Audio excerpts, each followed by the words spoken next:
नमस्कार दोस्तों, दिल्ली के कल्याणपुर इलाके में आपने देखा था किस तरह से कांस्टेबल मनीष भाटी ने अपनी पत्नी की हत्या कर दी थी।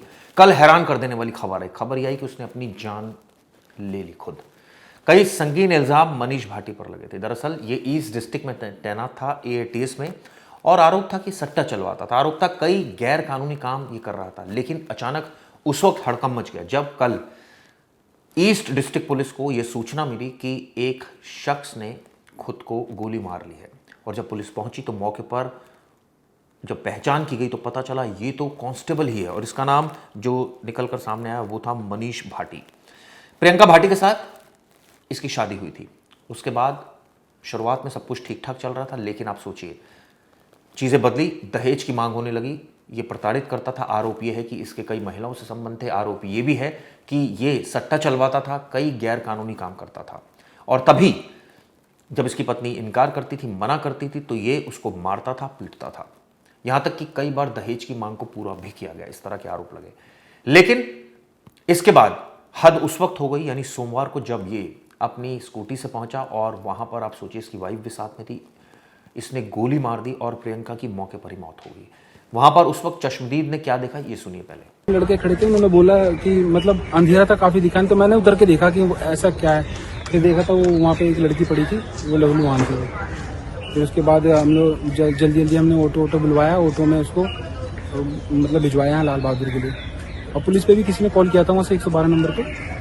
पर ये था कि जब तक पुलिस आती, एम्बुलेंस आती, हो सकता है कि वो लड़की दम तोड़ जाए। उससे पहले हम लोगों ने जो कार्रवाई की उसकी हम लोगों ने बस हम घबरा गए।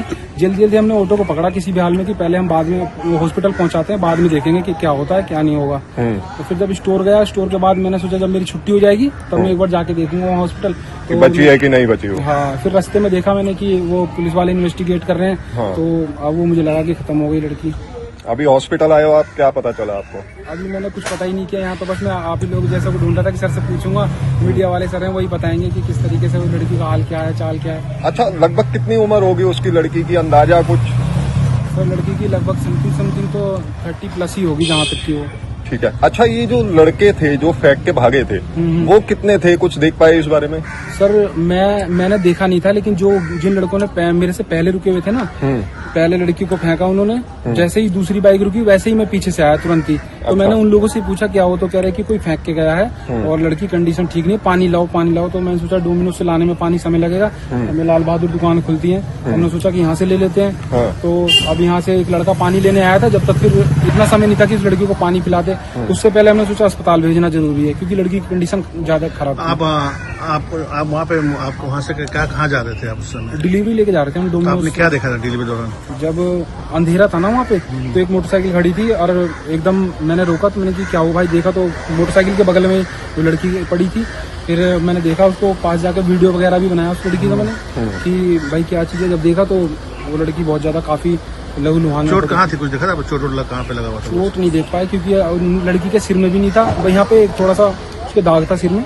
हो सकता है जब वो उन्होंने फेंका होगा तो सिर जमीन पे लगा होगा, और बाकी उसके शरीर से कहीं से ऐसा दिख नहीं रहा था कि खून कहाँ से निकल रहा। हम भी सोच रहे थे, मैंने चुन्नी भी हटा के देखा थोड़ा बहुत, लेकिन ज्यादा उसका ये सर्च नहीं करा क्योंकि मैंने सोचा कि अस्पताल जाना ही बेटर है, डॉक्टर ही ज्यादातर वो देख पाएंगे।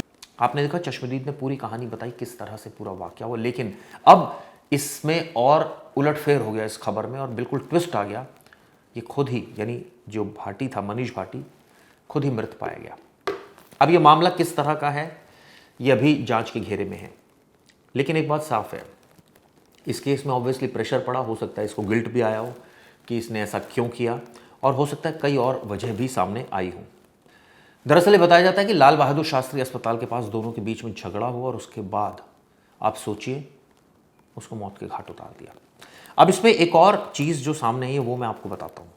पता यह चला है कि जो मनीष भाटी की पत्नी थी, उन्होंने जो अपराध शाखा है women crime against women cell, उसमें भी कंप्लेंट दी थी और ये कहा था कि जो कहा था वो मैं आपको बताता हूँ। ये बताते हैं कि मनीष के साथ 8/2/2023 को शादी हुई थी और करीब 60 लाख रुपए खर्च किए गए थे, जिसमें 5 लाख नगद, लग्न और तमाम चीज़ें दी गई थी। शादी के करीबन 2 दिन पहले मनीष ससुर व जेठ ने 25 लाख रुपए नगद और एक बड़ी कार की डिमांड की थी। यह आरोप है। ना देने पर शादी तोड़ने की धमकी दी थी, इस तरह के आरोप है। किसी तरह 15 लाख रुपए उस समय दे दिए गए थे। यह भी कहा कि दिल्ली पुलिस में कांस्टेबल के पद पर तैनात है और धमकाता रहता है। मेरा पति ससुराल वाले मेरे मायके वालों द्वारा दिए गए दहेज के सामान में नकदी से खुश नहीं थे। मुझे बात पर कम दहेज के ताने मारे जाते थे। ये प्रियंका का आरोप था। शादी के दूसरे दिन मनीष रात को ड्रिंक करके आया और मुझे मेरे परिवार को गंदी गंदी गालियां देने लगा। और जब ये बात अगली सुबह मैंने अपनी सास को बताई तो सास उल्टा मुझ पर ही गुस्सा हो गई और कहा, इनकी सास का नाम है दयावती और जेठानी है प्रीति ने मुझसे कहा कि मेरे सारे सोने चांदी के जेवर गहने दोनों पक्षों के द्वारा मेरी शादी में चढ़ाए गए थे, मुझसे ज़बरदस्ती उतरवाकर अपनी अलमारी में रख लिए। यानी कि ये जो प्रियंका है लगातार इस तरह के आरोप लगा रही थी, संगीन आरोप की किस तरह से आप सोचिए ये मनीष हरकतें कर रहा था। अफेयर की बात भी आ रही है कि उसके अफेयर थे।